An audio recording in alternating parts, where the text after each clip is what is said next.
AR Rahman sir. இந்த படத்துல அவரை யூஸ் பண்ணலாம், அவர் கொண்டு வரலாங்கிற ஐடியா யாரோடது? அவர் எப்படி நீங்க கமிட் பண்ணீங்க? ஆக்சுவலி அப்பச்சன் சாரு ரஹ்மான் சாரை ஆல்ரெடி ஃபிக்ஸ் பண்ணி வச்சுருந்தாங்க. ஓகே. எஸ்ஜே சூர்யா சார் ஒரு படம் பண்ணுறதா இருந்தது, விஜய் சார் வச்சு, புலின்னு நினைக்கிறேன் அந்த படத்துடைய டைட்டில். ஆமா. அதுக்கு ரஹ்மான் சார் தான் மியூசிக்.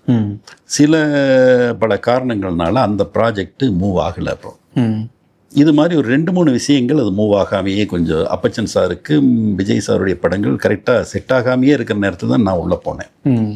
போகும்போது இந்த படத்துக்கு ரஹ்மான் சாரை நம்ம யூஸ் பண்ணிக்கலாம். ஏன்னா ஆல்ரெடி ரஹ்மான் சார் அந்த ஒரு காம்பினேஷனில் நமக்கு ஒரு படம் பண்ணுறதா இருக்குது.